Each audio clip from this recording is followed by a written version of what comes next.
Bonjour et bienvenue à Francosphère, votre podcast qui met en lumière les influences francophones dans la culture, l'art, l'entrepreneuriat et le monde du business. Aujourd'hui à Francosphère, dans notre épisode, on a des invités spéciaux, des personnes entreprenantes, donc des entrepreneurs, des personnes qui travaillent dans le monde de la finance aussi. De la finance et des assurances. Et ce sera une discussion autour d'un thème très particulier. Pourquoi les immigrants venant d'Afrique francophone n'arrivent-ils pas à développer des activités entrepreneuriales de grande envergure, comme le font certaines autres grandes communautés immigrantes au Canada? Un thème avec des questionnements aussi larges qu'ils soient. Mais avant de plonger dans ce thème, on va présenter nos invités. À ma gauche, j'ai Monsieur Lelay. Bonjour Monsieur Lelay. Bonjour. Comment ça va? Ouais, ça va, et vous? Ça va, on est très content de te recevoir. Merci. Puis on a aussi Joseph Hanoble. Bonjour Yann, bonjour Sephora. Bonjour Joseph, bonjour Monsieur Lelay. Vous allez bien Joseph? Ouais, tranquille, et toi Yann? Très bien, et plus loin on a Exaucé Kand. Bonjour, et très heureux d'être avec vous. J'espère aussi que ça va bien se passer. Et pour couronner le tout, on a une dame qui rayonne aussi de sa beauté. Effectivement. Bonjour. Tu peux Claudia te présenter, on te laisse Claudia Ogata. Donc bonjour et merci de nous recevoir ici aujourd'hui. Très bien, merci Claudia. Je voulais rappeler que Joseph Hanoble est un consultant financier et entrepreneur. Hanoblé. Joseph Hanoblé, désolé si j'ai écorché. Joseph Hanoblé. Puis Monsieur Lelay est entrepreneur et créateur de contenu. Créateur de contenu aussi. Puis on a Claudia qui travaille dans les assurances. En tant que conseillère financière dans une institution de la place. De la place. Et on a aussi Exaucé Kand qui travaille aussi comme conseiller financier dans une institution de la place. Donc nous avons le plaisir de vous accueillir aujourd'hui dans Francosphère. Puis notre débat est un sujet assez particulier parce qu'on a fait un sondage. On a rencontré du monde au Canada, donc des personnes aussi issues de l'immigration francophone au Canada. Puis des personnes qui se posaient aussi beaucoup de questions sur le marché de l'entrepreneuriat. Donc, pour entrer dans le vif du sujet, dans le contexte, je vous poserai une question à toutes et tous. Pouvez-vous nous partager vos observations personnelles sur l'état de l'entrepreneuriat au sein de notre communauté francophone africaine au Canada? Qui se lance? Alors, je peux commencer. Merci. On laisse honneur aux femmes. Merci. Je pense que, selon moi, puisqu'on cible aujourd'hui la communauté immigrante africaine francophone, à mon avis, par rapport à tout ce qu'on a comme talent en Afrique, tout ce qu'on a comme personnes avec des idées fleurissantes, j'estime qu'il n'y a pas assez c'est pas vraiment valorisé comme il faut. Je pense qu'il n'y a pas assez de personnes qui ont peut-être le courage ou alors la volonté de se lancer, mais je sais que pour la communauté qu'on cible aujourd'hui, celle dont on parle aujourd'hui, je pense qu'on peut plus faire. Et Joseph, vous avez un avis par rapport à ça? Ouais, bon, si on est en train de parler d'entrepreneuriat, il faut déjà qu'on comprenne que tout vient chacun vient d'où. C'est-à-dire, quand des Africains viennent en Amérique, en France, wherever, à la base, c'est pour chercher une meilleure situation de vie. Avant même de chercher la liberté financière, ils cherchent à se stabiliser. Quand on cherche à se stabiliser, malheureusement, c'est difficile d'avoir de grandes pensées entrepreneuriales. Parce que d'abord, il faut satisfaire les besoins de base de la pyramide de Maslow. Se nourrir, se vêtir, se loger, etc. Donc, c'est la raison pour laquelle on va voir beaucoup de gens qui sont venus à l'aventure, qui sont en train d'aligner 2, 3, 4, 5 jobs, mais chez eux au pays, vous ne savez pas ce qu'ils entreprennent. Hein. Il y en a qui sont préposés ici, au pays, ils ont 2, 3 immeubles. Ça, c'est vrai. Ils font Uber, taxi ici, puis au pays, ils ont leur société d'immigration. Donc, est-ce qu'on est en train de parler de l'impact qu'ils ont à l'international ou de l'impact qu'ils ont d'un point de vue financier tout court? C'est ça la question à se poser. Ça, on va y revenir, c'est une très belle problématique aussi. Monsieur pour aller dans la même veine que Joseph, je sais pas, faut dire aussi que si je dois prendre l'exemple sur la Côte d'Ivoire, C'est sûr que les Ivoiriens ne sont pas trop dans l'entrepreneuriat en vrai. Parce que quand on regarde bien, les personnes qui entreprennent beaucoup en Côte d'Ivoire, c'est des étrangers. À la base, des grandes entreprises. Pas des petites entreprises comme vendre par exemple, vêtements. Ouais, vas-y, ça, c'est les jeunes filles le font en Côte d'Ivoire. Mais quand on parle d'une grande entreprise, par exemple, une grosse société de ravitaillement, blabla, c'est des étrangers. Donc, si, par exemple, quelqu'un avec cet esprit-là arrive au Canada, c'est sûr que c'est pour aller dans la même veine que lui, il va juste chercher à se nourrir, juste avoir de l'argent. Mais est-ce que c'est dû à un aspect culturel? Parce que tu parlais du modèle que tu connais le plus, la Côte d'Ivoire. Mais est-ce que c'est plus culturel ou c'est... Bon, je ne veux pas dire culturel, parce que si on doit partir dans le sens culturel, c'est sûr que les parents avant, ils étaient dans le commerce, blabla, tu vois. Donc, moi, je pense que c'est plus... on a tendance de dire que, par exemple, les anglophones sont plus businesswoman ou businessman que des francophones. Donc, moi, je pense que c'est ce truc-là qui continue encore, genre même au Canada. Je pense, ouais. Et vous, notre baron des finances exaucé? Ce sont des points de vue assez respectables. Je peux comprendre aussi, il y a une chose qu'il y a à prendre en compte, surtout dans la communauté francophone au Canada, c'est qu'en général, avant même de parler de la communauté francophone, on va juste prendre la communauté africaine. L'immigration africaine, elle est récente, réellement, quand je parle d'une immigration massive. Ouais. Elle est assez récente. Et si on part par rapport aux statistiques Canada, on est aux alentours des années 90, que la première génération arrivait ici au Canada. Et si on prend en compte, par exemple, pour parler plus précisément de la communauté subsaharienne, vous allez voir que la plupart des gens qui sont arrivés étaient Nigériens, Congolais et bien d'autres. Mais si on prend plus particulièrement le Congo, vous allez voir que les gens ont quitté les pays sous une guerre civile. Ouais. Quand quelqu'un quitte son pays sous une guerre civile, la première des choses, c'est la sécurité. Donc, arrivé dans un pays où tu es capable d'essayer de survivre. C'est que mon confrère a dit il y a quelques minutes en disant que les gens arrivent d'abord ici pour essayer d'abord de venir s'en sortir d'une certaine façon. Mais il y a une chose qui est très, très, très importante, c'est que quand on parle des communautés en général, il y a un point de vue qui n'est pas pris en compte. C'est vrai que les autres communautés ont évolué plus que nous, parce qu'ils ont une immigration un peu plus ancienne, mais c'est un problème générationnel. Dans la communauté, j'ai travaillé beaucoup avec la communauté chinoise, par exemple. Parce que quand vous prenez en compte une communauté, elle est plus vieille ici, parce que, on va dire, les Chinois ont quand même pas mal immigré dans le temps. Mais ce qui se passe, c'est que quand vous arrivez dans un pays dans lequel vous êtes des étrangers, c'est plus facile pour quelqu'un d'avoir des lieux où il a des repères. Et ces repères-là, c'est une structure qui peut y être un organisme et autres. Mais en général, on va dire, pour nos communautés à nous, on fait face à un problème, c'est qu'il n'y a aucune structuration qui permet à ce que ça soit une structuration communautaire pour un pays spécifique ou pour les Africains francophones en général au Canada.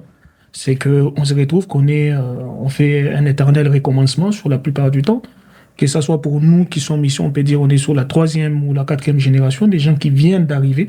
Si on prend en compte qu'on a un background avec certaines personnes qui sont arrivées dans les années 90 et plus, pour eux, ça devait être plus facile de structurer quelque chose. Mais on ne peut pas condamner ces personnes-là parce qu'ils sont arrivés sous des conditions totalement différentes. Et pour la plupart des gens qui sont arrivés, je vais dire, à partir des années 2000 montées jusqu'à maintenant, malheureusement, la structuration n'a jamais été faite. On est toujours sur les mêmes points, que ce soit dans les années 2000, dans les années 2010, et on se retrouve aujourd'hui, on est dans les années 2020, monté jusqu'à 2030. Sur cette décennie-là, si on ne réussit pas à mettre en place quelque chose qui permet d'avoir des repères assez conséquents, voilà. Je vous dis, vous allez faire la même chose pendant 100 ans et vous n'allez jamais évoluer. C'est à la même place. ça, mais en même temps, pour rejoindre ce qu'il dit, on a l'impression que la communauté a peur quand il s'agit de faire de grandes choses sous les sillons de l'Occident, on va dire. Dans le sens où tu as parlé d'un projet d'industrie, tu as parlé même de juste lancer une entreprise, investir dans l'immobilier, genre être propriétaire d'une maison, quoi que ce soit.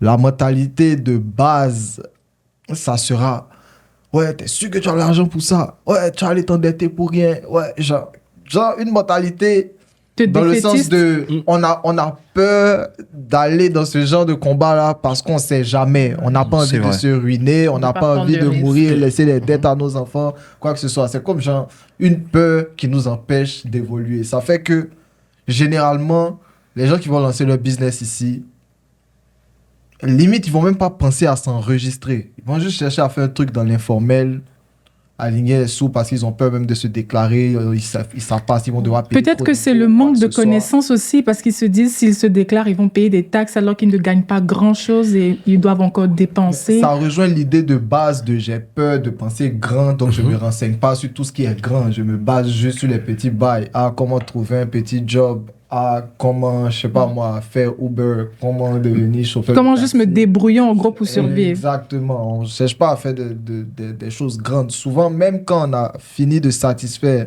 nos besoins de base, on reste encore. C'est-à-dire, bon, toi, tu es venu, tu as immigré au Canada en 2012. Tu étais préposé au service à la clientèle d'un dépanneur. 10 ans après, tu es toujours dans le même dépanneur. Tu n'es pas superviseur, tu n'es pas manager, tu es toujours préposé au service à la clientèle. La seule chose que tu fais, c'est partager ton expérience aux nouveaux arrivants dans le dépanneur qui, eux, vont finir superviseur, manager. Genre, pourquoi? Parce que dans ta tête, tu reçois ton virement, tu es à l'aise. Je te dis... Mais je c'est pense que ça suffisant. rejoint un peu ce que M. Lelay a dit. C'est un peu culturel, un peu comme nous en Côte d'Ivoire. C'est rare que tu vas voir nos parents peut-être entreprendre à grande échelle. Du coup, vu qu'on n'a pas cette culture-là, on ne peut pas avoir ce tamoux de risque un peu pour rejoindre Claudia pour se lancer. Et du coup, on nous enseigne juste allez à l'école, ayez vos diplômes, travaillez, ayez votre petite famille. C'est bien que tu mentionnes ça, Sephora, parce que j'allais justement parler, je ne sais pas si c'est ça dans l'ordre de Non, non, non, Non, tu non, peux, tu non, peux aller, là, allez, c'est une vas-y. discussion. Oui. Mais il y a 2 points, par exemple. Le premier, c'est qu'il y a le fait que, oui, c'est culturel, comme tu disais tantôt, et puis on a cette culture-là du diplôme. Oui. On a la culture académique. Et puisqu'on parle des Africains francophones, je pense que c'est beaucoup plus tiré de l'Europe, de la façon de faire en Europe, puisque, on va pas parler de colonisation On ne aujourd'hui, veut pas s'attarder dessus. mais c'est, vous voyez où est-ce que je vais avec ça, mais c'est pour dire que en fait, c'est limite même c'est tabou bon, un peu moins tabou maintenant, mais avec le temps, comment je veux dire, les mentalités changent, mais je pense que ça a toujours été comme ça, dans le sens où tu vas à l'école, tu obtiens des diplômes, puis tu vas te trouver un 9 à 5, où tu seras docteur, avocat, ingénieur. Je donne ces exemples et je suis sûre que beaucoup de personnes vont se Je me reconnaître reconnais, dans ces exemples je plaide coupable. parce que c'est ce que, effectivement, c'est ce que nos parents connaissent et c'est ce qu'eux, ils nous ont transmis. Maintenant, le deuxième point aussi, si je reviens beaucoup plus sur le territoire canadien, c'est que quand on arrive déjà avec cette mentalité d'aller à l'école, trouver un diplôme et tout, on n'a pas ce désir-là forcément de faire autre chose, de dévier de soi-disant la norme. En plus de cela, se pose un problème d'éducation financière, tout simplement. Je ne devais pas entrer dans vraiment la technicité de qu'est-ce qui est éducation financière, mais on n'a pas la notion. Je rejoins Joseph qui disait tout à l'heure que quelqu'un aura peur de se dire, ouais, si je prends un financement ou bien un prêt à la banque ou bien peu importe si je m'endette pour lancer une activité, que ce soit dans l'immobilier, que ce soit, peu importe l'activité, on n'a pas cette notion-là de, OK, en fait, c'est par la dette que je développe une activité. C'est par la dette que je me propulse vers d'autres choses qu'un 9 à 5. Tu vois, ça va vraiment, c'est plus profond, ça va vraiment, c'est une question de base. Les bases qu'on a ne nous donnent pas cette comment je vais dire, cette liberté de choix, là. Si je dois donner encore plus d'arguments, par exemple, prenons l'exemple des Libanais en Côte d'Ivoire. Le Libanais en Côte d'Ivoire, quand il immigre, quand il quitte le Liban, il va forcément travailler chez un oncle qui a par exemple une boutique en Côte d'Ivoire. Il va commencer là-bas pendant 2-3 ans. Un peu comme après, une analyse, étude de marché. Justement. Après ces 2-3 ans, il ouvre lui-même sa boutique du même secteur d'activité d'un autre dans un autre quartier. Allons doucement. Moi, j'arrive au Canada, je tombe sur un tonton. Ah, tonton, qu'est-ce que je dois faire? Va demander ton CV au McDo. Imaginons que lui, il était venu j'étais venu au Canada et je trouve que, par exemple, il était dans la location de véhicules et que j'avais peut-être travaillé, appris à côté de lui. Demain, je peux lancer mon activité aussi de... Oui. Donc, c'est ce même truc-là. On n'a pas un très bon accueil au Canada parce que c'est sûr que des personnes qu'on est venu trouver ici ne sont pas dans l'entrepreneuriat. Ils ne le font pas. Donc, nous... Il n'y a pas de modèle particulier. Justement. Donc, il n'y a pas de... il a immigré, ça fait 10 ans. Voici sa vie. Moi, j'ai immigré, ça fait juste comme 3 jours. C'est sûr que je dois être comme ça parce que j'ai vu, par exemple, il a une maison, il a une voiture et moi, j'ai pas ça en Afrique. Je me trouve directement en lui. C'est mon exemple. Et si je dois le regarder, c'est sûr que je n'entreprends pas. Et c'est ça le problème des francophones. Je vais un truc. Il y a un truc très important qui revient et que les gens ne se rendent pas compte. Il a dit ça. C'est que la communication, même quand la plupart des gens arrivent ici, est très importante. Oui. Les gens ne se rendent pas compte d'une chose quand on insiste sur le fait d'avoir une structure bien organisée. Quand on prend... je vais vous donner un exemple qui est très, très connu de tous. Vous vivez à Montréal, en général, pour la plupart d'entre vous. Quelle communauté possède un quartier avec on va dire, leurs coutumes et tout qui est exposé d'une façon libre? Les Juifs. Et après, on va C'est le revenir juif, justement. en comparant les communautés aussi. Ce sont des questions qui reviennent. Sephora va aborder le thème aussi. Vous ne vous rendez pas compte, c'est que il a bien dit, les Juifs. Moi, je vais te donner un exemple très particulier. Et que peut-être les gens voient ces gens-là d'une façon un peu... Ils sont, comme on dit, une expression africaine, ils sont en soum-soum. Ils sont plutôt un peu réservés. Tu as un quartier que tout le monde fréquente ici, Chinatown. Tu as combien de Chinatown au Canada? Mais dans toutes les villes, dans toutes les grandes villes. Dans toutes les provinces. Dans toutes les grandes villes, il y en a. Dans toutes les grosses métropoles Dans toutes les grandes américaines, métropoles. Et là, ça rejoint vraiment les comparaisons Les des comparaisons. communautés. C'est Il faut ça. comprendre un truc, c'est qui est très important. J'ai travaillé avec eux pour savoir comment ces gens ont un impact.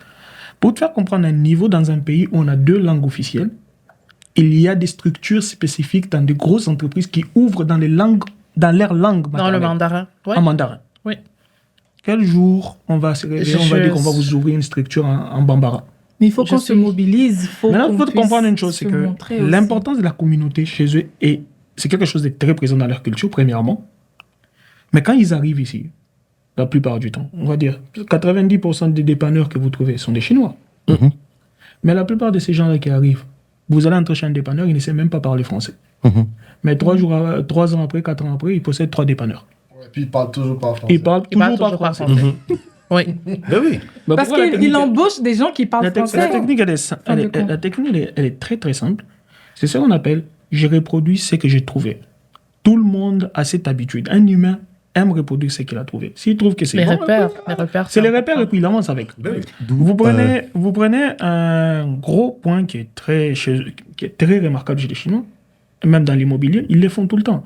C'est une communauté très structurée qui met en place à la fois, par exemple, un réseautage qui est déjà établi, qui permet aux membres de la communauté, qu'ils soient des brokers, qu'ils soient des vendeurs de maisons, ils s'achètent qu'entre eux, ils le vendent qu'entre eux. Je ne dis pas que je ne pousse pas la communauté à un communautarisme axé sur nous, mais le problème est que il faudrait avoir des points de repère. Quand j'entre sur un marché, je sais que je vais retrouver mon frère Joseph. Je vais dire, moi, Joseph, c'est comment? Il est sur tel marché.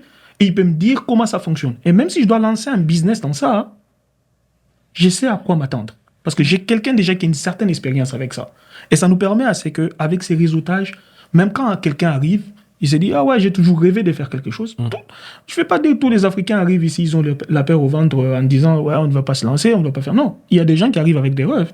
Mais le problème est que ce n'est pas juste que tu arrives avec des rêves et puis c'est fini. Il faut les réaliser. Mais c'est parce qu'ils arrivent ici, ils trouvent des gens qui font la même chose matin, midi, soir. Ils se disent, non, si eux ne prennent pas de risques, pourquoi moi je vais prendre des risques? Du coup, pourquoi pensez-vous que d'autres communautés réussissent mieux dans l'entrepreneuriat à grande échelle ici au Canada? Très belle question. Hein? Je crois que je vais... Et aussi, quelles sont les différences majeures que vous voyez entre ces communautés-là et la nôtre? Un gros problème, c'est que on est très éduqués. Les Africains, en majeure partie, sont très éduqués. Mais il y a une grosse erreur dans l'éducation que les Africains reçoivent. J'ai l'impression qu'ils sont formés pour répéter, pas pour développer quelque chose. Ça choque, mais c'est Je comprends. pour innover. Oui, c'est la vérité. C'est que c'est très routinier. nous sommes faits pour entrer dans un secteur, mais sans innover. Exaucé, sans pour autant te couper la parole, je sais que tu avais la parole, Il y a eu les faits historiques que Claudia a relevés aussi en amont. Mais est-ce que c'est pas dû aux faits historiques? Parce que nos parents ont été formés pour le salariat. Ils n'ont pas eu une éducation, je parle du côté académique, pour entreprendre.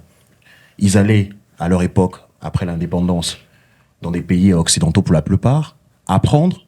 Et la suite logique, c'était rentrer au pays, travailler dans une administration publique. Et la différence se fait sentir aujourd'hui avec notre génération. Mais est-ce que ce facteur-là n'influence-t-il pas la nôtre? Il y a quelque chose qui est très très important aussi qu'on ne prend pas en compte, c'est que c'est vrai qu'on a eu à grandir avec ça. Mais j'aime pas retomber sur cette chose d'une façon répétitive, on va dire. Je vais faire cette tautologie-là avec. C'est que ça fait 60 ans, 65 ans pour la plupart d'entre nous que on a eu l'indépendance de nos colons. Et je comprends que après ça, on a eu toujours des relations qui ont permis à ce qu'ils dirigent à la fois nos compagnies et nos pays d'une façon directe ou indirecte. Je ne vais pas plonger dans ces cadres-là. Mais il y a un truc qui n'est pas pris en compte. C'est ce que j'appelle le mouvement générationnel. On a une première génération qui arrive dans un pays. Sans te mentir, la première génération, c'est celle qui se sacrifie toujours. C'est des sacrifices énormes. On vous met une deuxième génération. Vous avez une deuxième génération. La deuxième génération, elle entre dans les secteurs. Et c'est pas plus dans tous les secteurs du marché. Vous arrivez, vous vous retrouvez dans tous les secteurs du marché. La troisième génération, en grande partie, en termes de pourcentage, elle s'occupe maintenant à lancer des business. Et c'est plus facile. Pourquoi? Parce qu'ils ont déjà créé un système qui est déjà établi. Les deux premiers se sont assez sacrifiés. Les autres ont déjà des gens qui ont une connaissance et des gens qui ont un réseautage. Avec ça, c'est plus facile d'avoir une certaine connaissance. On dit, si tu ne sais pas là où tu pars, tu ne sais pas ce qui t'attend. C'est vrai. Mais quand tu arrives et que tu as quelqu'un qui t'a déjà dit, OK, tu peux appréhender les marchés de cette façon, c'est plus facile pour toi de dire, OK, je vais éviter ces genres de pièges et autres. Et un deuxième point qui est très important, nous arrivons dans un marché hyper structuré. On n'est pas dans des cadres informels. On est dans des cadres totalement formels. Et la plupart d'entre nous qui arrivons ici et qui lançons des affaires, tu lances une affaire et tu crois que ça fonctionne comme dans un cadre informel en Afrique. Non, ça ne marche pas comme ça. Le marché est structuré d'une certaine façon. Il y a des réglementations qui sont établies. Il y a tout. Mais et aussi la concurrence. Sur un marché hyper structuré, la concurrence est assez rude. Je prends un exemple que tout le monde peut-être va être d'accord avec moi. La restauration. C'est un point que les Africains ont toujours aimé et ils ont toujours aimé partager. Mais jusqu'à aujourd'hui, dites-moi si vous avez déjà vu, vous êtes parti dans un restaurant africain, quand on met même une liste des restaurants top qu'on recommande dans une grosse ville. C'est des magasins, c'est pas des restaurants. Mais oui, c'est juste des magasins vois, que les gens prennent, ils mettent juste des chaises dedans, c'est pas des restaurants. Je vais te donner un truc qu'on appelle au Congo, des takeaway. Donc c'est du fast-food au fast-food. C'est ça. Même si vous mettez juste des chaises et que les gens arrivent, c'est des fast-food. La première des choses, c'est que les gens ne se rendent pas compte, ne s'intéressent pas à étudier les marchés, à savoir qu'est-ce que les gens aiment, la diversification du marché.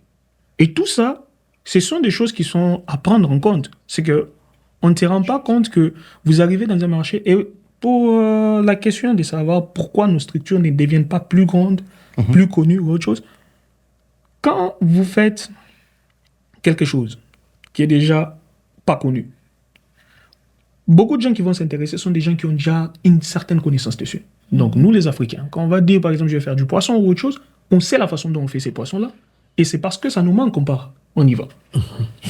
Mais je vais te poser une question qui est très simple. Combien de fois tu as mangé un steak non assaisonné en Afrique?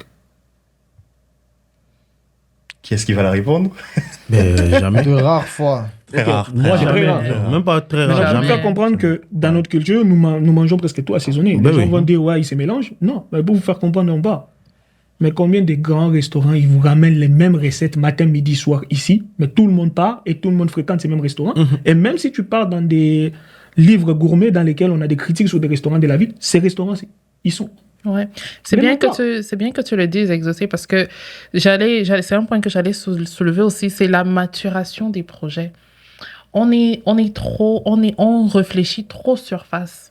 On ne prend pas le temps comme tu disais, d'étudier le marché, de connaître quel est même, c'est bien de se lancer, OK, parce que j'arrive et puis je vois que, OK, ma sœur a fait un restaurant, bon, est dans la restauration, je dirais pas à un restaurant, mais elle fait dans la restauration, peut-être la restauration rapide ou peu importe, elle fait dans la restauration, fait que, OK, elle se fait quand même de l'argent, du coup, moi aussi, je vais me lancer dans la même chose.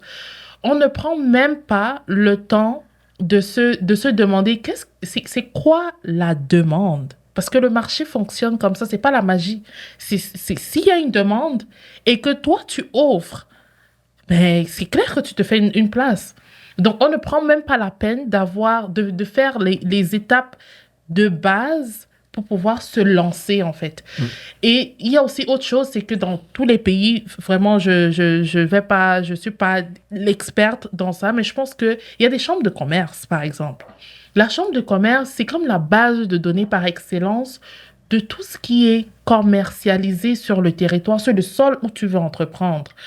Pourquoi on ne se... il y en a peut-être qui le font, mais je veux dire, en grande masse, je doute même qu'on a cette connaissance-là, que je pourrais aller à la chambre de commerce, me renseigner sur quelles sont les lois et les réglementations qui régissent l'activité dans laquelle je veux me lancer. Et ça, c'est après avoir fait une étude de marché, après avoir déterminé quelle est la demande sur le marché, après avoir décidé de se positionner comme offreur ou offrant de cette demande-là, et maintenant de savoir qu'est-ce qui est régi par cette demande, dans ce domaine-là, quelles sont les lois qui régissent, et par la même occasion, j'anticipe certainement sur la suite, c'est avec cette information, on peut savoir si c'est vraiment demandé, est-ce que le gouvernement provincial ou fédéral propose des financements? Est-ce que c'est quelque chose qui existe même? On n'a pas cette notion. On n'a pas la notion de si je lance quelque chose qui est vraiment demandé, si j'ai vraiment un plan j'oublie le terme. Un plan d'action, j'oublie exactement le terme. Mais si j'ai un plan d'action et puis une étude de marché vraiment détaillée et très travaillée, avec ça, je peux demander un financement. On n'a pas ces connaissances-là. Et c'est parce que, tout simplement, on ne se rapproche pas des structures qui sont censées être des structures qui ont ces informations-là. Donc, la clé ici, c'est l'information, mais c'est aussi le fait qu'on est trop laxatif, on est trop sur la surface. On veut trop le vite fait, puis, OK, j'ai mon $80, mon $100 qui tourne à la semaine, puis c'est tranquille, c'est carré. Mais il y a un autre point aussi qu'on ne considère pas, qui est très important, c'est l'aspect réseautage. Ouais. C'est que quand on vient, qu'est-ce qu'on fréquente? Mais vous êtes en train de répondre à toutes nos questions là, sans qu'on ne vous... C'est bien, c'est On apprécie le débat, mais oui, vas-y, poursuis. C'est ça. Quand on vient, qui est-ce qu'on fréquente? Quel genre de relation est-ce qu'on tisse? Est-ce qu'on se base juste sur lui, on dirait il a l'argent? Ou bien est-ce qu'on se base sur lui, il a une certaine compétence qui peut m'apporter quelque chose à l'avenir? Quand on va à l'université, on cherche juste à se concentrer sur nos études, sur nos cours, sur comment est-ce qu'on va faire pour terminer nos fins du mois et puis finir les études. On ne cherche pas à réseauter même à l'université. On ne cherche pas à participer à des conférences, par exemple, que des compagnies qui viennent visiter l'université nous offrent, et c'est pas etc. comme si les universités ne produisent pas ça. Ils procurent. Exactement. Il y a un gros truc. C'est qu'on a beaucoup parlé de ça, sans se rendre compte. C'est beaucoup de problèmes de structure. C'est ça. Oui, c'est un problème de structure. Entre parenthèses, c'est justement pour ça qu'avec Monsieur Lelais, tout ça, nous, on est en train de développer justement un projet qui s'appelle Medica Connect pour vraiment permettre à tout le monde de pouvoir se rencontrer à des moments d'événements qui vont permettre à chacun d'échanger sur des idées, d'échanger sur des projets de vie, sur des projets professionnels, etc. Pour justement faciliter. Et Joseph, sans vous couper, quand vous dites tout le monde, vous parlez de... Quand on dit tout le monde, on parle vraiment Ouais, d'Africains en général, mais de Des tout le monde tout aussi. le monde, Parce ouais, que parce que il y a par exemple des Italiens dont tu peux avoir besoin pour développer un projet immobilier parce que les Italiens sont mieux positionnés, par exemple, à Montréal. Donc, c'est pas parce qu'on veut agir entre Africains qu'on va ignorer. Et le marché du business est inclusif. Hein. C'est ça. Exactement. Au-delà de tout ce qui a été dit, moi je pense que le réel problème, c'est la mentalité africaine. Genre, cette mentalité-là, comme quoi, Je n'encourage pas forcément ce que mon frère africain fait. Ben, je remarque ça, c'est une remarque que j'ai faite. Est-ce que tu penses est-ce que tu penses que c'est plus une mentalité auprès des francophones ou africains de façon générale? L'Africain peut penser que, vu qu'il est venu acheter, par exemple, une bouteille d'eau avec toi, il est en train de participer à ton enrichissement, à te rendre riche, par exemple, tu vois. Pourtant, toi, c'est parce que tu as le besoin d'avoir ça. Je peux vendre, par exemple, une bouteille d'eau et, par exemple, mon frère français vend une bouteille d'eau. L'Africain vient, il sait que je suis son frère africain, il va aller payer, il va l'acheter chez le Mauritanien ou comment on appelle, le français. On a cette mentalité-là que moi, je trouve pas... Par exemple, si je dois partir directement sur mon business, par exemple, moi, je commercialise du savon. C'est sûr que la majeure partie des gens ici utilisent du savon d'ici. Pourtant, on vient d'Afrique et on sait tous que les savons que, par exemple, moi, je produis, c'est des savons noirs. Et ces savons-là viennent d'Afrique. Donc, est-ce que tu regardes la qualité, le prix, ou qu'est-ce qui te pousse à aller acheter un savon, par exemple, au Maxi ou à la pharmacie, que venir prendre le savon de Monsieur Lelay, d'où tu connais la provenance et tu sais quelles sont ses qualités. Tu vois? Et sûrement que tu t'es lavé avec toute ton enfance. Hein. Tu vois? Donc, je sais pas, on a ce problème-là aussi. Moi, je trouve que c'est la mentalité. Il faut d'abord soigner ça et ensuite, maintenant, chercher à monter parce qu'il ne faudrait pas juste comme aller répondre à d'autres questions. Mais la branche même n'est pas soignée. Du coup, selon vous, quels sont les principaux défis auxquels les entrepreneurs ou des personnes qui veulent se lancer dans l'entrepreneuriat font face ici au Canada? Je peux répondre en premier. Là. Honneur aux femmes. La formation. On ne sait pas se former. Et ça passe, la formation, ça passe par tellement c'est-à-dire, j'inclus là-dedans, c'est-à-dire la formation technique, j'inclus là-dedans le réseautage, le mentorat. C'est des trucs qu'on ne fait pas assez. Et ça rejoint ce que je disais tantôt. On ne se prépare pas pour se lancer. On ne se prépare pas. Pour se préparer, ça prend OK, après avoir fait ton étude de marché ou avant même, est-ce que tu as la formation requise pour ce que tu veux faire? Est-ce que tu as les contacts requis? Et ça passe, c'est bien que vous êtes en train de monter un truc comme ça, parce que je vois souvent des 5 à 7, des événements de réseautage, mais il y a combien d'Africains? On est combien là-dedans? Je pense qu'on doit vulgariser ça même. Vraiment, je ne sais pas si c'est le mot adapté, mais ça doit être vulgarisé parce qu'on ne se forme pas assez. Et parce qu'on ne se forme pas assez, on se tire une balle dans le pied dès le départ. Ouais, mais tu sais que souvent... on ne se forme pas assez à cause aussi de la culture, mais l'Africain en général se dit, j'ai le projet en tête. Le fait de me déplacer, aller demander, c'est comme si je commençais déjà le projet et automatiquement, ça crée une peur à l'intérieur de la personne qui se dit, si je m'en vais demander, ça veut dire que je dois forcément faire la chose. Alors que non. Il y a quelque chose qui est très important, c'est que, moi je dis toujours, il faut prendre le parcours scolaire. C'est très très important. Tu ne t'es pas réveillé, tu es parti à l'école, on t'a donné un diplôme. Non. Tu as commencé dans une classe, tu as monté de classe jusqu'à atteindre la classe pour avoir un diplôme. Si tu vas atteindre tes objectifs, il y a un parcours qui est donné. Tu veux mettre en place une entreprise, quelconque que tu veux faire, donc je ne sais pas sur quel marché, il faut t'attendre à ce qu'il y ait un parcours. Et l'approfondissement d'idées, c'est quelque chose de très important. Tu ne peux pas te réveiller du jour au lendemain et te dire, OK, quand j'aurai l'argent, c'est à ces moments-là, je vais partir voir telle personne. Et c'est ça le piège. Qu'est-ce qui te dit qu'à ces moments-là, quand tu vas partir... Est-ce qu'il y a aussi un truc que beaucoup de gens ne prennent pas en compte? Parce que moi, je parle avec beaucoup de connaissances économiques. C'est que l'économie n'est pas une constante. C'est pas quelque chose qui est constant. C'est quelque chose qui change tout le temps. Et un exemple qui est très simple, Covid. Covid arrive, tout le monde part travailler à la maison.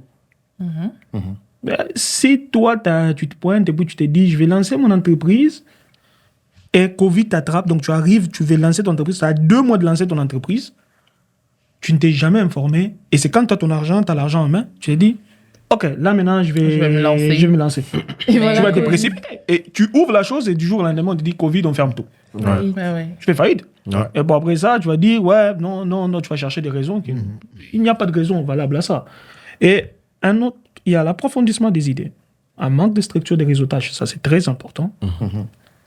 Et il y a quelque chose qui est très important. Il y a 2 choses que moi je trouve très importantes, que les gens peut-être ne prennent pas en compte. c'est que la prise de conscience que quand tu entres sur un marché, il y a de la concurrence et c'est rude. Oui. Quand tu te lances dans ça, ne t'attends pas que ça soit comme au monde des bisounours, ça va se passer comme tu le veux. Non, c'est un monde où il y aura de la concurrence et de la concurrence pure. Ouais. Et tu dois te préparer à fond pour ça. Et la chose la plus importante, surtout sur un marché comme celui-ci, où tout marche à l'image, c'est le professionnalisme. Le Exactement. professionnalisme, Ça rejoint la c'est mentalité. très important.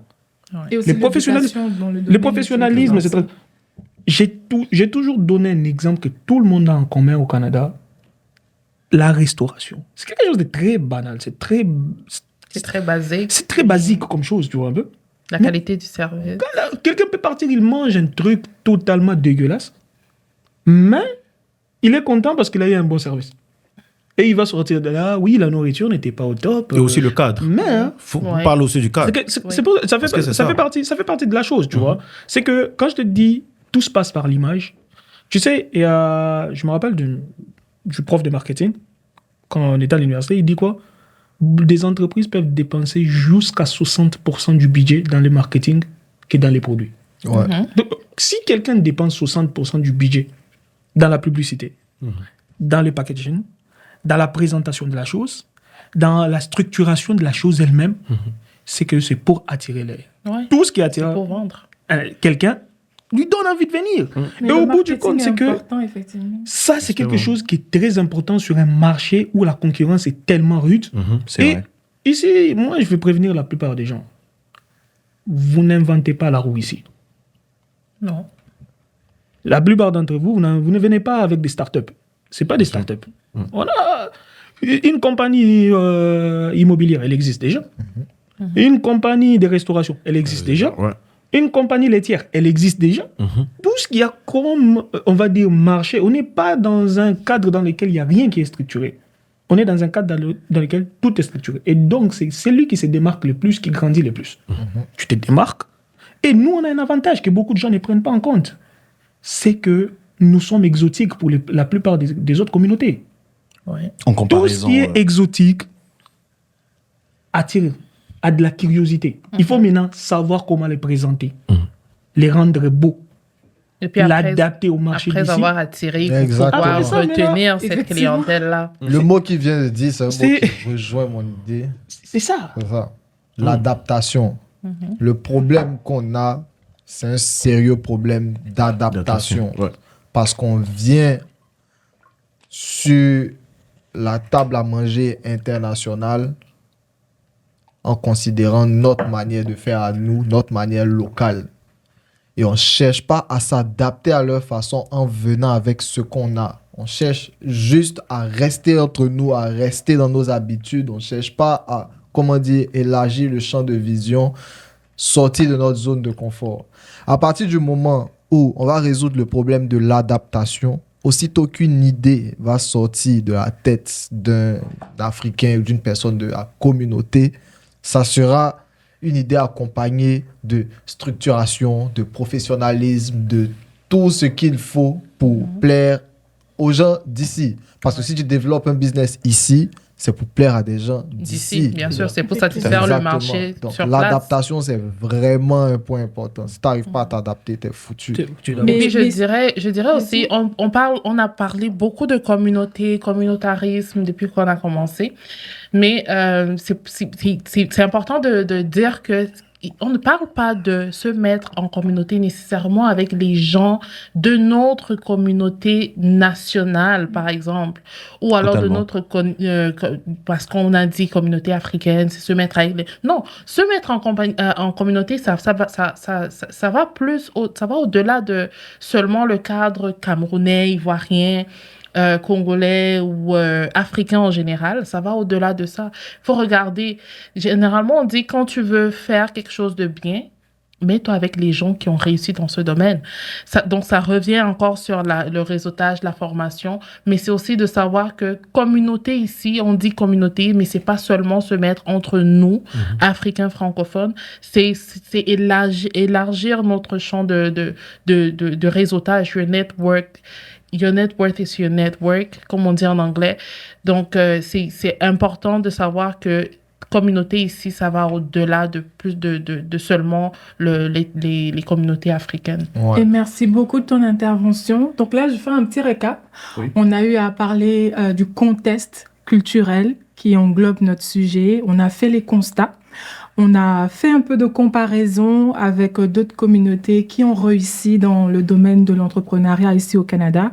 On a abordé les défis et les obstacles. On a parlé un peu de réseautage, de connexion, comment créer un carnet d'adresses pour nous aider dans notre lancée. Et maintenant, on va aborder la question de la reconnaissance et de la crédibilité. Donc, je vous pose la question. Pensez-vous que des stéréotypes ou préjugés affectent la manière dont les consommateurs canadiens perçoivent les produits ou services offerts par les entrepreneurs d'origine africaine? Si oui, est-ce que vous pouvez lister quelques-uns? Moi, j'ai envie de répondre à la question. Ouais, Je si tu veux dirais finir, non, c'est- absolument pas. Ça, c'est si un Africain pense comme ça, c'est juste qu'il est bloqué dans sa tête parce que le marché est large, le marché est grand. On attend juste que tu nous proposes quelque chose d'intéressant.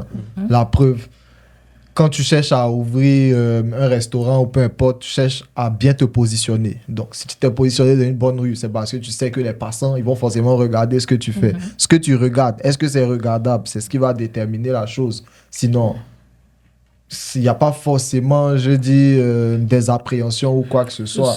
Moi, je pense que pour répondre à cette question, c'est juste l'organisation. Si tu es bien structuré, par exemple, tu fais un produit, tu mets sur le produit les ingrédients du produit. Parce qu'on a tendance de voir, nous les Africains, c'est sûr que même si on vend un produit ici, on a juste le produit, juste le nom, Rares et sont c'est ceux tout. qui lisent.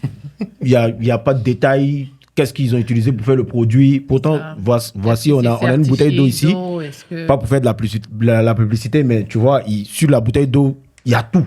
Tout ce que tu cherches dans le produit, il y en a, tu vois. Pourtant, l'Africain, c'est ça. Il faut juste comme une très bonne organisation pour que la personne qui prend le produit ne soit pas... est-ce qu'il n'y a pas ça? Est-ce que je ne suis pas allergique à ça? Tu vois? Oui, il un a peu déjà tous les détails, dubitatif tu de vois. la Voilà, qualité. justement. Donc, moi, je pense que c'est l'organisation. Il y a un truc qui est très... C'est qu'ils ont dit, c'est vrai, tu vois. Il y a un truc qui est très important en même temps. C'est que, comme tu dis, la plupart, par rapport aux stéréotypes, je n'y crois pas réellement. Parce que... Qu'est-ce qu'on a fait pour battre les stéréotypes jusqu'à maintenant? C'est ça la question. On ouvre des choses, on se contente de faire les strict minimum, on s'attend à ce que la personne comprenne ce qu'on veut dire. On n'est pas des peintres, on n'est pas venu ici dire je vous laisse à votre libre arbitre de prendre choix d'interpréter. De vous-même votre compréhension par Alors rapport que au- le pays est interpréter. très structuré, comme tu l'as Non, mentionné. mais il y a un truc qui est très important et que les gens ne prennent pas en compte, c'est que sur un marché comme celui-ci, essaye au mieux de présenter et d'adapter. L'adaptation, c'est hyper important. Ouais. C'est très important. Moi, je dis toujours parce que je pose avec des exemples assez basiques et je reviens sur ça presque tout le temps. C'est parce que ce sont les exemples que nous, on a une habitude de voir. Tu prends, par exemple, un foufou banane sauce graine et tout. Pour nous, elle est faite de la façon dont elle est faite dans tous les restaurants que tu vas trouver un peu partout ici en Afrique, ici à Montréal Canada. ou au Canada en général. Mais par exemple, quand tu fais une comparaison avec ce que tu vas trouver chez tous tes concurrents, parce qu'on est sous les milieux de la restauration, dans les milieux même de la restauration, est-ce que toi tu te dis que la façon dont par exemple tu présentes ton plat, il va plus s'attirer que par exemple quelqu'un qui va manger, je ne sais pas, un steak frites? Des fois, on entre dans des endroits, la chose est tellement... C'est simple. C'est la même chose que tu peux faire chez toi, je ne sais pas, dans ton four, et tu peux le faire par toi-même. Mais le problème est que tu arrives quelque part, et on est dans cette génération, c'est qu'on oublie, c'est une génération des réseaux sociaux. Tu n'as plus besoin des gros médias, des grosses structures données. C'est sûr que les gros médias, les grosses structures données, telles que par exemple Radio-Canada et tout ça, ça reste toujours pour avoir des ondes sur le plan national. Mais quand on parle en général, on est dans une génération où beaucoup d'informations se partagent par exemple par les réseaux. Combien de gens partent dans un restaurant, c'est pour snapper en premier? Ouais. Ça, c'est tellement générationnel. Et beaucoup de gens ne prennent pas en compte ça. Mais c'est là que je parle du cadre. C'est ça, Par c'est exemple, que- si quelqu'un m'appelle, une amie m'appelle pour me dire, par exemple, propose-moi un restaurant. Un restaurant. Je vais lui donner le restaurant que moi j'ai trouvé beau. Bon, c'est Tu ça, vois, c'est sûr. Parce que la personne, premièrement, dès qu'il va arriver, même quand il va voir les plats, il n'a pas encore goûté. Des fois, des plats, dégueulasse. Donc, c'est Ouais. même pas bon. Ouais. Mais le premier réflexe qui sort de sa tête, c'est Présentation. je vais Justement. présenter ma chose. Ouais. Donc, c'est que le fait que c'est beau, ça attire. Ça me donne envie d'écouter. Ça me dit, ah ouais, ça doit être bon. Des fois, c'est pas bon, mais ça doit être bon. Ouais, moi, Et je ça, c'est pense quelque pas- chose, c'est un aspect hyper important que beaucoup de gens ne prennent pas en compte. Que ce soit pour la nourriture, que ce soit pour d'autres cadres, que ce soit pour d'autres produits, que ce soit pour des entreprises. Tu ne peux pas, par exemple, tu ouvres une agence immobilière et tout ça, là. Tu te pointes à l'agence immobilière. Tu sais que tout le monde, par exemple, ici, ont des plancards et tout ça. Tu vois un agent immobilier qui se pointe en Audi. Ah, il est là, il croit que, je ne sais pas, il entre dans un Walmart ou quoi. Non, ça fait pas de sens. Parce Ça que fait pas de là-bas, sens. c'est des gros Quelqu'un montants. vient faut s'engager à emprunter $1 million, $500 000, $700 000. Il a envie que la personne qui va lui présenter un bien immobilier ressemble à quelque chose. Bien C'est sûr. c'est l'image, tu lui vends quelque chose. Ouais. Et dès que tu vas commencer à lui parler et tout ça, tu te dis, ok, la personne facilement va dire, ok, cette personne est sérieuse. Je ne dis pas qu'il faut changer complètement ta façon d'être, mais il y a certains marchés, quand tu pénètres à l'intérieur de ces marchés, Faut s'adapter. prépare-toi à t'adapter. Et prépare-toi, en conséquence, ne fais pas les choses à moitié. Si tu fais les choses à moitié, au moment où aussi les résultats ne vont pas venir, ne te plains pas. C'est bien que tu parles d'immobilier, par exemple, et c'est pour répondre à ta question, Sephora, sur les stéréotypes et puis la crédibilité et tout. Je ne veux pas citer les noms ici parce qu'on ne fait pas de publicité, mais il y a un groupe de ressortissants africains, par exemple, qui excellent dans l'immobilier ici au Canada, ici même au Québec, qui excellent, je dis bien. Et ils font affaire avec tout le monde, là. Ils font affaire avec les populations, c'est-à-dire des gens de la communauté africaine, de la communauté européenne, de la communauté canadienne. Donc, c'est parce qu'ils se sont démarqués, c'est parce qu'ils font de grandes choses et ils les font bien. Donc, il n'y a pas de stéréotypes, il n'y a pas de réticence. C'est juste, le problème vient de nous-mêmes. Le problème vient de nous-mêmes, de comment est-ce qu'on décide de se présenter. Du coup, pour parler aussi de l'accès au financement, tout à l'heure, tu as parlé de littératie financière, d'éducation. On n'a pas cette culture-là d'aller chercher la vraie information de ce qu'on sait et peut-être de vos connaissances personnelles. Peut-être vous avez eu à chercher, on ne sait jamais. Est-ce que vous pensez que les institutions financières canadiennes sont équitables dans leur approche vis-à-vis des entrepreneurs étrangers ou Je africains? peux continuer. Avec un très beau sourire. Là. Je vais exaucer va certainement mieux répondre, Très bien. mais je veux juste faire une liaison avec ce que je venais de dire. Ce groupe d'Africains-là, ils ont des financements. Ils ont des financements. Ça C'est une dépend question de crédibilité. je pense, ça dépend de comment tu te vends. Et ça il faut dépend être de comment- crédible. ça dépend de Demander comment tu 500 te- 000 $, Moi, je vais- tu vas C'est pas ça. venir juste en Audi, Il là. faut être crédible, il faut avoir un projet qui est clair et qui est visible par tout le monde, pas Et seulement qui est toi. pertinent aussi. Pas seulement qui est visible pour toi, qui est visible par tout le monde et qui vient résoudre un problème. Avec ça, tu as du financement. Je vais déjà établir quelque chose qui est très, très, très basique. En finance et surtout dans les milieux bancaires, c'est l'argent qui prime. Bien sûr. Je ne dis pas qu'ils sont là juste pour prendre votre argent, mais en milieu bancaire, c'est la rentabilité qui compte. Retour sur investissement. Ce que les gens ne se rendent pas compte, c'est que quelqu'un qui permet de te confier 500 000 $, 600 000 $, 1 million de $, 2 millions de $, il ne va pas le faire par bonheur de te voir sourire et d'arriver en costume. C'est ça. Ça ne marche pas comme ça. Tout est équitable au Canada tant que tu nous assures assez que ta structure est capable d'être rentable.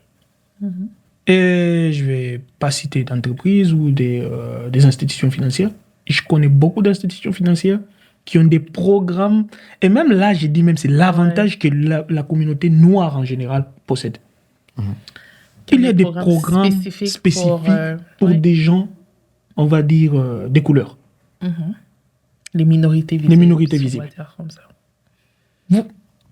Les gens ne peuvent pas dire que les institutions sont là en train de faire une certaine forme de discrimination. C'est faux. Il n'y a pas une discrimination qui est établie. Mais c'est juste qu'un manque d'information énorme dans nos communautés nous pose dans des graves problèmes. J'ai des exemples plutôt professionnels et assez personnels. Tu rencontres des gens qui ont des structures, qui ont 10 ans, et ils te posent des questions. Tu as l'impression qu'ils ont ouvert une compagnie il y a 2 mois. Ça rejoint un peu une idée que je veux développer, mais vas-y. Comment se fait-il que ta compagnie a 10 ans? Mais tu me poses des questions qu'une compagnie, donc ce sont normalement des propriétaires de compagnies qui ont 1 mois ou 2 mois, peuvent me poser.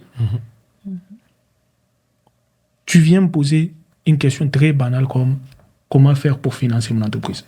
En 10 ans. Qu'est-ce qu'en 10 ans tu as fait? C'est qu'en général, moi je déduis qu'en 10 ans, tu as stagné. Tu faisais les mêmes chiffres d'affaires. Les mêmes chiffres d'affaires chaque année. Et tu t'es contenté de ça. J'ai fait mes 200 000. L'année prochaine, Dieu va aider 200 000. L'année qui va suivre, Dieu va aider 200 000. Ouais. Et bonne chance, Covid arrive, tu fermes. On s'attend encore. Très bel élément de réponse exaucée. On approche malheureusement la fin de Quasiment, mais Joseph avait quelque chose à dire avant. Oui, C'est Joseph. ça. Moi, ce que je voulais dire, c'est que c'est vrai, il y en a, ils ont 10 ans d'existence, ils posent des questions d'une entreprise qui a 2 ans d'existence. Mais il y en a qui ont 10 ans d'existence, ils ont l'historique, ils ont 2 ans d'historique. Pourquoi? Parce que dans tes 10 ans d'existence, tu as eu 8 ans d'informel, 2 ans de Ouais. formel. Et c'est Oui. maintenant que tu cherches le financement et puis tu crois qu'on va t'allouer 500 000 sous la base de « Oh, mais moi, j'existe depuis 10 ans. » Ben, on s'en fout que tu existes depuis 10 ans. Montre-nous ça sur tes chiffres. Est-ce que tu as un compte d'entreprise Est-ce que qui tu a as- une historique réelle des transactions qui nous montrent tes investissements et tes retours sur investissement et tout? Si tu n'as pas une traçabilité de ton business, désolé, on ne peut pas te ne peut pas. financer. Alors que, ben, si tu as une traçabilité et que tu demandes un premier 100 000, on te dit non, tu ne mérites pas 100 000, mais tiens 25 000. Que tu réussis à prouver que tu réussis à développer 25 000. Demain, tu vas demander 50 000. Si tu mérites les 50 000, on va te les donner. Bien sûr. Bien sûr. Très bien. Monsieur Lelay, vous avez... Ben non, je pense un que point de tout a été déjà dit. Ouais, je pense. Très bien. Ben, on va passer à l'héritage et la vision future. La génération actuelle et la génération future comptent changer la donne. Et nous, ici, on aimerait vraiment des mots d'encouragement. Donc, chacun va prendre la parole. Quel message aimeriez-vous transmettre à cette génération-là? Ben, moi, mon premier message, je pense que c'est aller vers l'information. Et surtout l'information vraie. Parce qu'on a tendance de juste, c'est mon tonton, l'information qu'il vient de me donner parce qu'il est là avant moi, c'est la bonne information. Non. Et surtout au Canada. Au Canada, nous tous, tout un chacun, on a tous, si on peut dire, on a chacun notre chemin. C'est-à-dire, mon exemple, par exemple, moi, je peux réussir par ce chemin, et toi, tu prends le même chemin, et on te dit non, ça ne marche pas. Donc, on a tous notre manière à nous de... Donc, le mieux, c'est d'aller vers l'information vraie. Tout est écrit. Si tu tapes sur Internet, tu vas voir l'information. Mais on a juste envie d'aller demander « Allô, tonton, comment on gère ça? L'immigration, là, comment on gère ça ?» Pourtant, tout est écrit. Si tu vas chercher, si tu vas lire, c'est sûr que tu vas avoir solution à ton problème. Voilà Donc, moi, la je sauce. pense que le conseil que je peux donner à quelqu'un, par exemple, qui vient d'arriver, mon gars, va toi-même à la source. Ça marche pas, retourne, recherche. C'est vrai, avoir l'avis des personnes qui sont là avant toi, c'est bien. Mais ça doit pas être, comment on appelle, La juste vérité ultime. voilà, l'information définitive. Tu le prends et tu pars toi-même chercher l'information et tu essaies de faire la nuance entre ce qu'on t'a dit et ce qui est écrit sur le site du gouvernement. Mais généralement, quand tu abordes les choses de cette manière-là, ils pensent que tu veux te foutre d'eux ou c'est un manque de respect. Ils seront en mode toi, on t'a expliqué, toi, tu ne veux pas nous expliquer, on va encore aller chercher et tout. Tu parles des Ça autres, revient à la on mentalité. voudrait, Oui, des Africains en C'est ça, ça général, revient à la même mentalité. ceux qui sont encore en Afrique. Pourquoi moi, j'ai Tu pris vois. mon temps pour lire? Toi, Et tu m'as que- pas payé, et puis tu veux que je te fasse un Mais résumé. eux, ils ne savent même pas que tu as lu. Eux, ils sont en mode... Ça revient à la mentalité encore. Parce que je connais quelqu'un, ça fait 2 ans, qui me demande comment venir au Canada. Et depuis le début, je fais que lui envoyer les liens des sites officiels du Canada. Il va s'en foutaise. La personne n'a jamais lu. 2 ans après, me redemande comment Comment faire venir au C'est Canada. ça, Qu'est-ce que ça ça revient à la donne aux mentalité. J'ai ramené les mêmes liens. Tu lui dis, prends la pirogue. Tu vois, c'est compliqué, tu vois. J'ai ramené les mêmes liens. Ça date pas d'aujourd'hui. On nous dit toujours que la connaissance est dans la lecture, tu vois. Et nous, en vrai, je vais prendre l'exemple sur moi-même. J'aime pas lire, en vrai. Oui. Parce qu'on va à l'université ici, c'est sûr que si tu n'aimes pas la lecture, oublie là. Parce que le professeur donne l'article, il te laisse partir et En toi-même tu master, vas c'est chercher. encore plus grave, Donc là. forcément, tu vas lire. Donc je peux dire que c'est au Canada que j'ai commencé à lire peut-être. Sinon en Afrique, je lis jamais. Quand j'arrivais au Canada, justement, j'ai eu quelqu'un qui m'a dit, va chercher. Et je suis allé, ça m'a fait bizarre quand même, mais je suis allé chercher. Ça a beaucoup aidé. Je suis venu seul au Canada, je ne suis pas passé par une agence, non. Je suis allé chercher moi-même. Et moi-même, j'ai fait ma démarche. Et voilà. Mais en même temps, j'allais sur les groupes Facebook. Il y a des petits groupes où on donnait des informations, tout ça. J'allais quand même voir l'expérience des autres. Qu'est-ce qu'ils ont eu comme problème. Mais en même temps, je sais que la vraie vérité, c'est sur le site du gouvernement. Parce que c'est eux qui vont me donner le visa. Ce n'est pas quelqu'un qui est, par exemple, sur un panel Ils préfèrent Facebook. payer 2 millions à quelqu'un pour les Justement. aider que Tu vois, donc le faire la problème des recherche. Africains, c'est d'aller vers l'information, mais surtout l'information vraie. Effectivement. Ou à la source. Certifié. C'est ça. Très bien. Et Joseph, quelle stratégie ou solution vous recommandez aux jeunes entrepreneurs? Il faut qu'on adapte la réflexion. De la même manière que quand tu es au pays, tu veux avoir ta voiture, tu veux être propriétaire de ta maison, tu veux être homme d'affaires parce que tu as l'impression qu'au pays, il n'y a pas assez d'argent, etc. C'est la même chose. Dans n'importe quelle devise, quel que soit combien tu vas gagner, ça ne sera jamais suffisant si c'est ta seule source de revenus. Si on adapte la réflexion, on va commencer à comprendre que l'argent n'a pas de localisation, l'argent se cache dans les gens. Donc, la seule chose que tu as à faire, c'est proposer un bon produit ou service, t'informer et puis déposer ça comme le marché voudrait.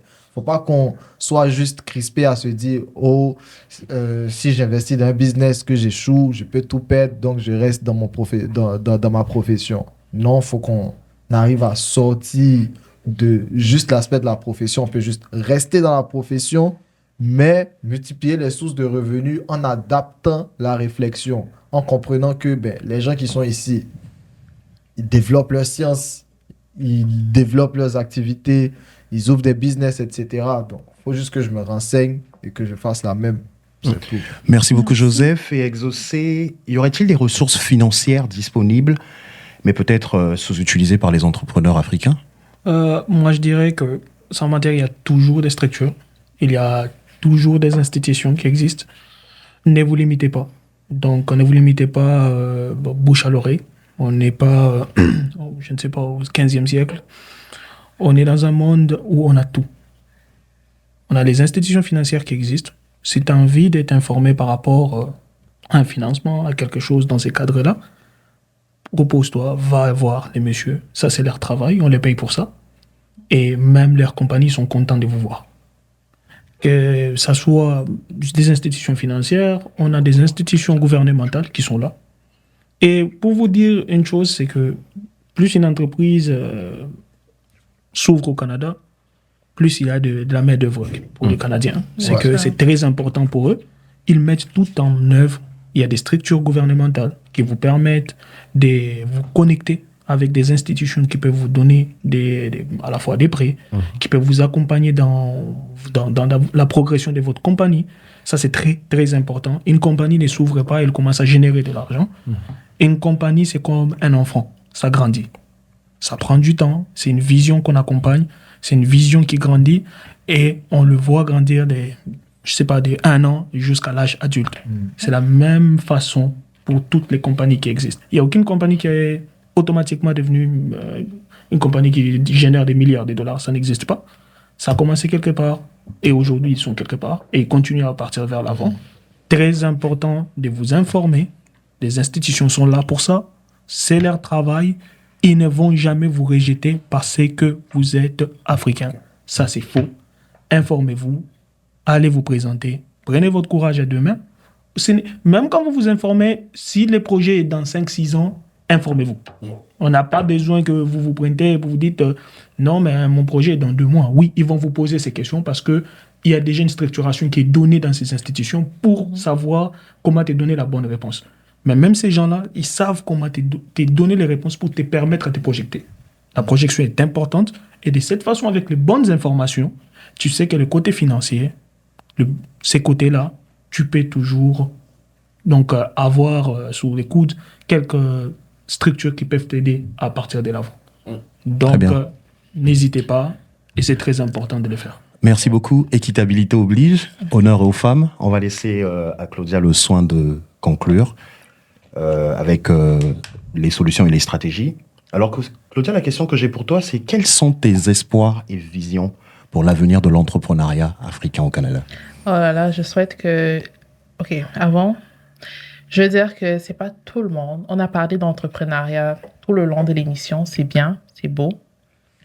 Mais il faut aussi qu'on comprenne que c'est pas tout le monde qui a la vocation pour être entrepreneur. Tout le monde ne peut pas se lancer dans l'entrepreneuriat. Le monde doit être équitable. Tout le monde ne peut pas avoir une entreprise. Donc, il est déjà important de savoir si c'est quelque chose qui est une vocation qu'on veut faire. Et maintenant, pour ceux qui veulent être entrepreneurs, pour ceux qui pensent qu'ils ont cette fibre entrepreneuriale en eux, moi, je dirais, j'ai espoir que ça évolue plus, que les gens se lancent plus, que les gens brisent les barrières, que les gens que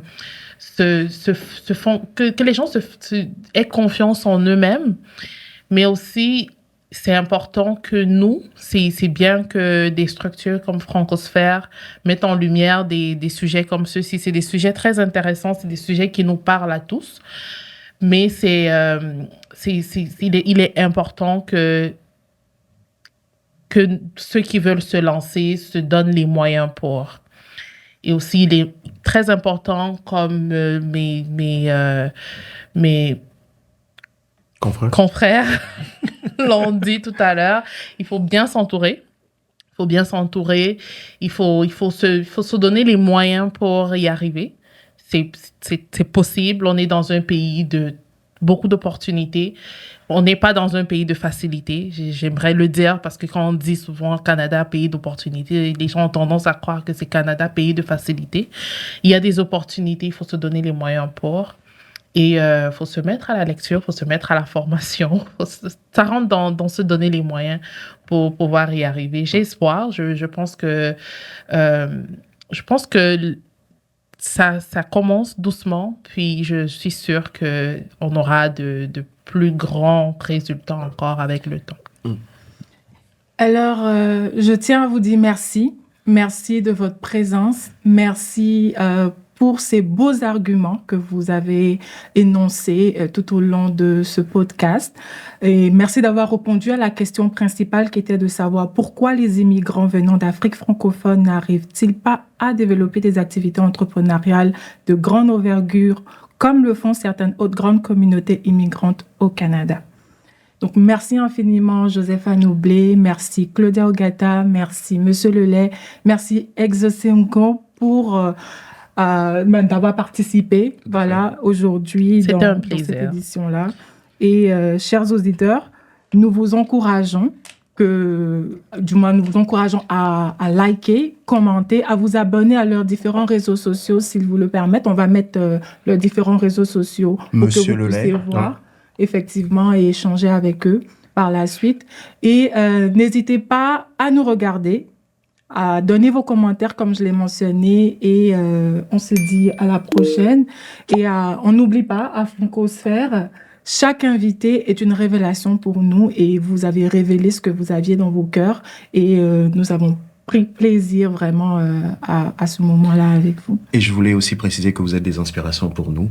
On vous remercie vraiment d'être passé sur ce très beau plateau. On a quand même eu dans ce panel la chance d'avoir 2 entrepreneurs. Nous vous souhaitons bon vent dans vos entreprises respectives. Merci. Un financier et pas le moindre et une personne qui travaille dans les assurances. Spécialiste en assurance. Oui. Honneur aux dames toujours, donc je te laisse clôturer. Effectivement, donc merci encore et puis n'hésitez pas à nous communiquer les informations pour votre événement. Ça fera plaisir aux auditeurs d'y participer, de savoir qu'enfin nos frères pensent tellement à eux qu'on veut avoir du réseautage pour pouvoir se lancer dans l'entrepreneuriat. Et on se dit à bientôt. À très bientôt. Merci. À bientôt. Merci.